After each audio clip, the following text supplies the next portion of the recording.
So if there was one thing that separates Apex from other competitive shooters, it would be that Apex has quite a wide variety of movement techniques. And after playing this game for a year and a half, countless movement techniques have been discovered, ranging from a normal skip jump to whatever this is.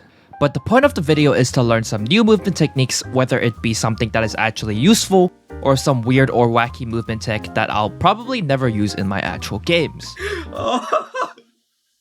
What the? But I've listed 24 of them off the top of my head to learn over the course of the next 24 hours, and I'm going to try my best to share my experiences, whether it be good or bad, so grab your popcorn and let's go.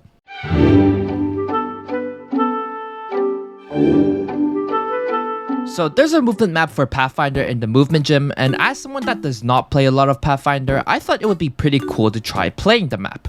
And after about 20 minutes, the biggest thing that I learned was how to maximize Pathfinder's grapple distance.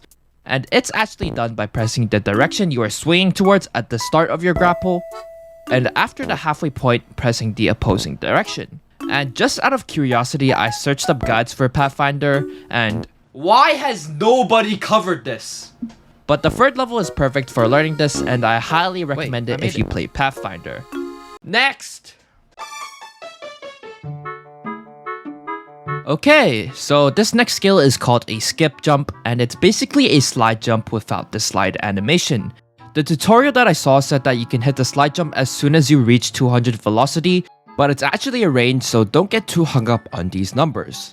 I learned it pretty quickly by looking at the top left where the velocity numbers were, and slide jumping when I saw the numbers reach 200, and I kind of found a feel for it, so it became pretty easy to do. Naturally, this went well into my gameplay, and I pretty much did it on my first game.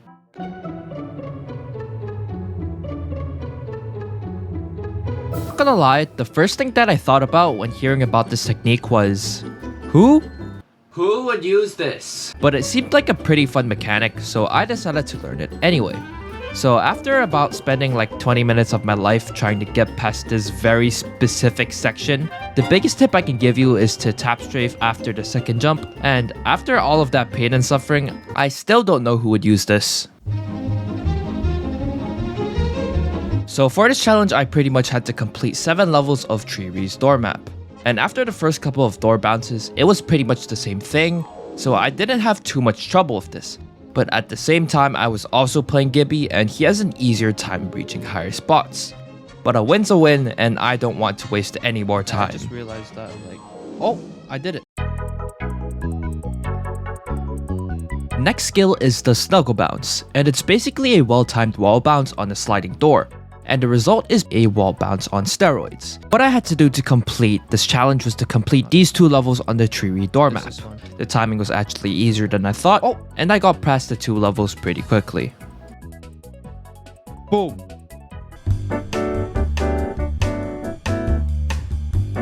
This is like the coolest thing to ever exist. The way you fade slide is pretty simple. You holster, toggle crouch, run, and slide.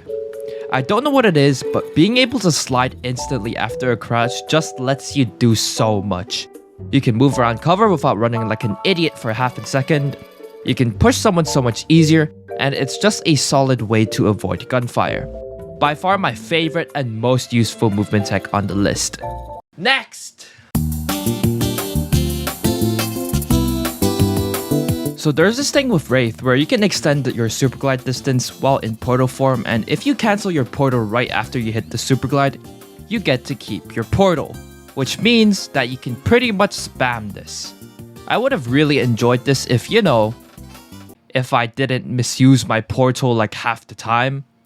But when I managed to do it, it was probably one of the most satisfying things to hit.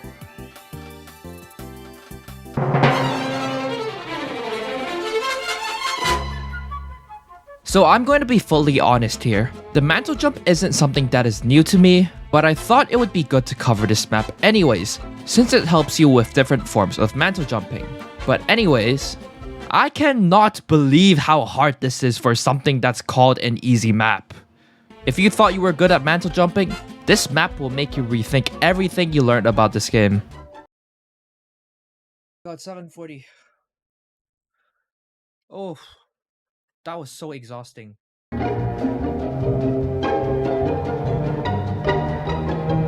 PITO strafing is one of those skills that you should try in the firing range and then never touch again.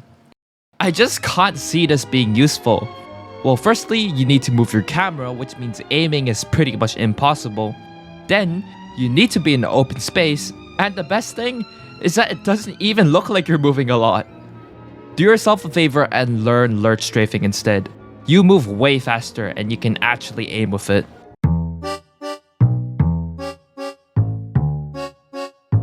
So on Storm Point, there's this very specific place where you can only get with a Super Glide as Wraith. It's a pretty nice skill to have if you play Wraith, and it's not that hard to do if you already know how to Super Glide. With that being said, it took me forever to get this clip.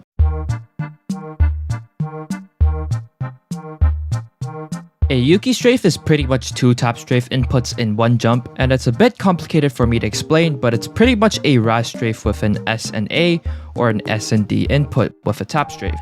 And this is actually pretty useful. It's a movement tech that isn't really used much, unlike RAS strafing, so it's pretty much guaranteed that you catch a few people off guard with this. I highly recommend you learn this. Oh, holy shit.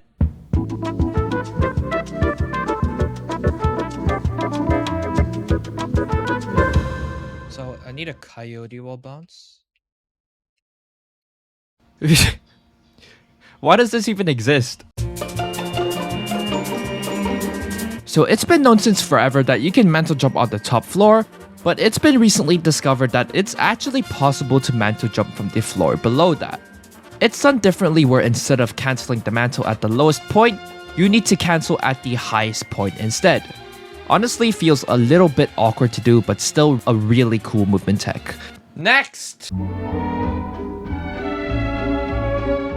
Oh god, that's another Super Glide movement tech. So you can actually chain a wall bounce after a Super Glide, and it's done a little bit differently from a normal wall bounce since you need to delay it, but other than that, I don't have much to say about it. It's just a normal wall bounce. The next skill is the Revenant corner climb, which allows you to continue a climb after a corner, pretty much by jumping off the wall climb and tap strafing into the next wall. While I was trying to get a kill with this, I genuinely had so much trouble trying to find an area I could corner climb around, which led to me getting this very questionable kill with it, but I'm going to count it anyway.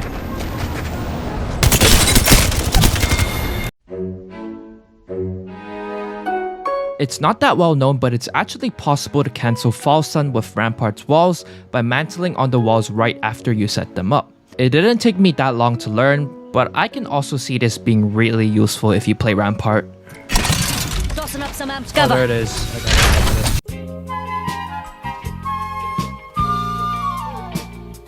The next skill is a double tap strafe, and you can do it by binding both your scroll wheel inputs to your left and right keys, and if you scroll up and down in the middle of a jump, you kind of get a left and right movement. I don't know what it is, but unbinding jump from my scroll wheel was an absolute nightmare to adjust to, and the biggest thing is that it doesn't really seem as useful as keeping my jump bind. I'm losing it a little and would like to move on to the next movement tech where I have a bit of my sanity back. Yes. Get me out of these stupid binds. So I've always known that it was possible to double tap strafe on Octane's jump pad, but I never really tried to learn it because, well, I don't play him. But I finally decided to learn it, and it's pretty much just a well-timed jump right before the pad.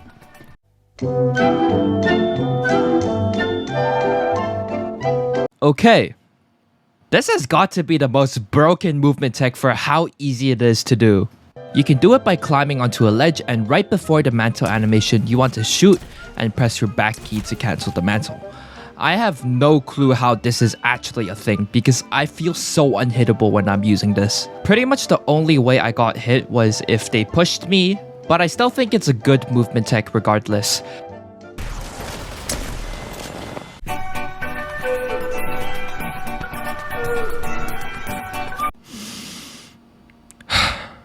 Why is this so much harder than it looks? You can do it by lining yourself up with the edge of the cannon and moving backwards diagonally before it pops. The annoying thing about it is that it really only works on this very specific cannon. So failing means that you have to take the cannon back over and over, and I am going crazy. I pretty much went in blind without knowing where to line myself up. So this entire time I was trying to find the spot myself, and words cannot explain how much I just wanted to stop and just pass out right then and there. Oh, I did it! I did it! Oh my god, finally! Holy shit. That's a pain, dude.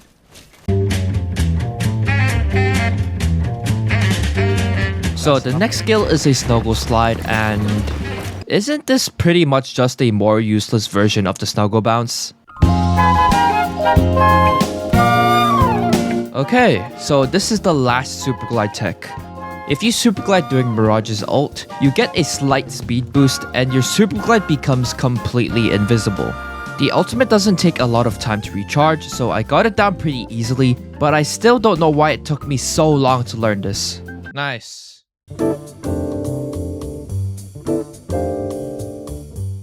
So I kind of picked this tech even though I knew it was kind of useless, because it's probably one of the coolest things that I've seen.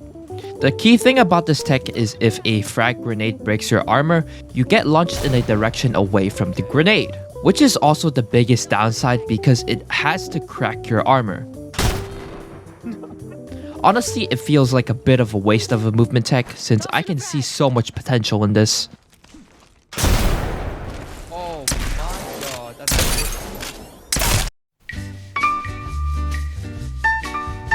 The last one is pretty simple. If you BHOP while aiming down sights, you can negate the movement penalty. And I'm not gonna lie, by the time I got to this movement tech, I pretty much only had like 20 minutes left because the next cannon just took way too much time to hit. But honestly, this movement tech feels really flashy to do, and I can absolutely see how this could be crazy if you pair it with some lurching.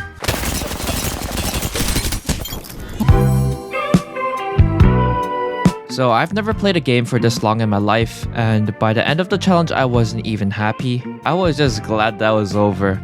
The reason why you can't hear any game audio is because I messed up and forgot to record game audio for like the majority of the challenge, which is also why I decided to adopt this style of editing. But thanks for watching, and my semester is starting pretty soon, which probably means that I won't be posting as much. But instead I'll be streaming on Twitch, so if you enjoy my content, it would be much appreciated if you could drop a follow there.